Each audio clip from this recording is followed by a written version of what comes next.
Bismillahirrahmanirrahim. Today I am going to discuss full wave rectifier with two diodes. This is diode D1 and diode D2. Here is the center tap transformer and a voltage source. Type 1P1S keyword and then you get this center tap transformer.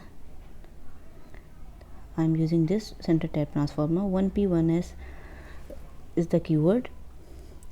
It's secondary winding and it connect it like this.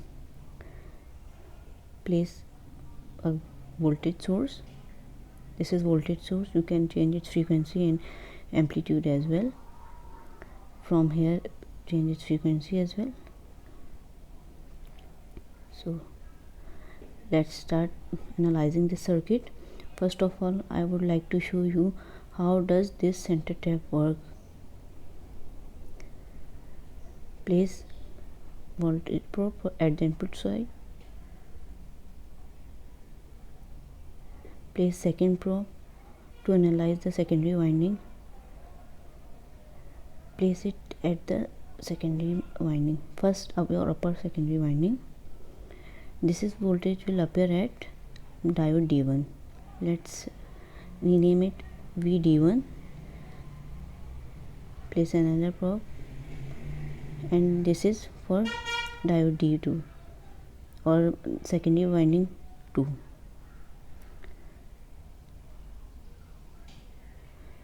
Simulate the circuit. Adjust the scale. Plus 20 to minus 20 is the range of input.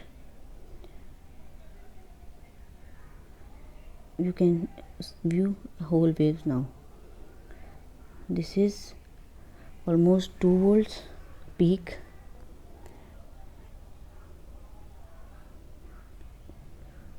And minus 2 volt peak. So total 4 volt peak to peak. And this is 20 volt peak. Green wave is the input wave and light blue is in phase with green wave, that is secondary winding. The upper secondary winding voltage is in phase with the input voltage. You can view this formula: NP upon NS divided by VP upon VS. We can find secondary voltage with the help of this formula. You can change secondary turn and primary turn with the help of this panel. I have set 5 primary winding and secondary winding is 1. Primary voltage is 20 volt, that is the applied voltage. You can now get secondary voltage, which is equal to 4 volts. Actually this 4 volt is further divided into 2 volts. 2 volt peak. This is 4 volt peak voltage.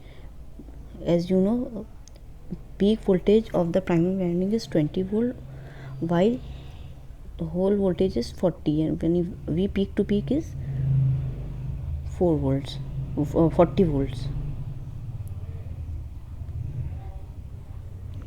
You can get these values from here as well. Periodic, check to periodic, and you can see V peak to peak is almost 3.99 or 4 volt. Similarly here, check periodic, V peak to peak is 4 volt.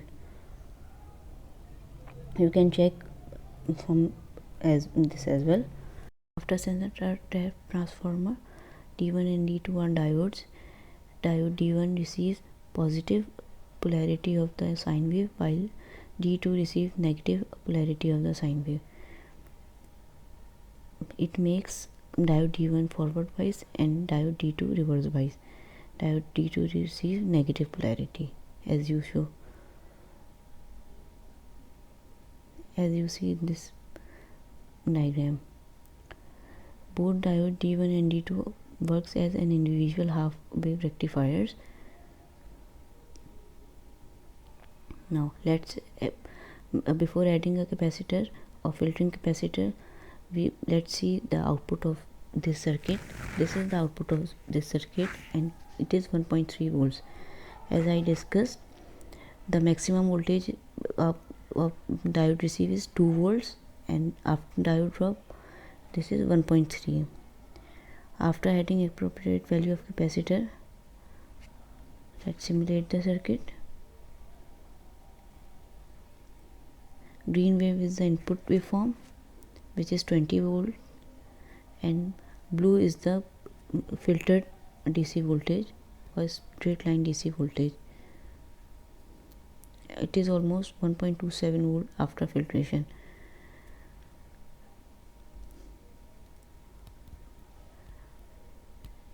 Its value remains constant over time.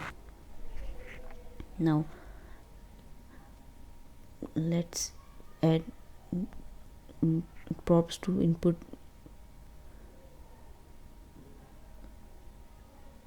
Now again analyze.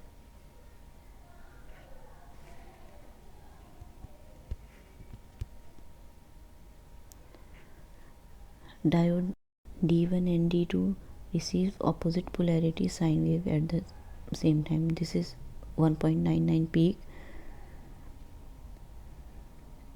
and blue waveform is the DC voltage obtained after filtration. This is the polarity received at D2.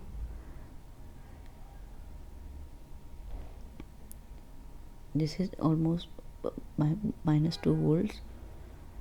Now let's calculate the average DC volt value.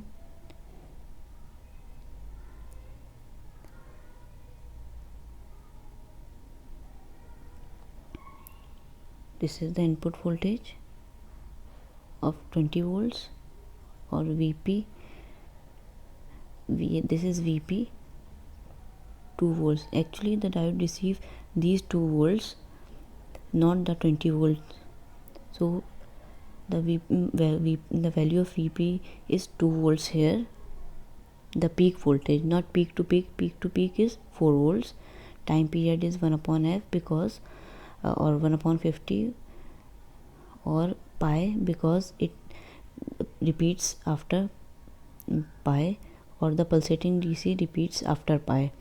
After integrating, we get 0.636 of VP, or the average DC voltage is 0.63% of VP. Thanks for watching. Goodbye for now.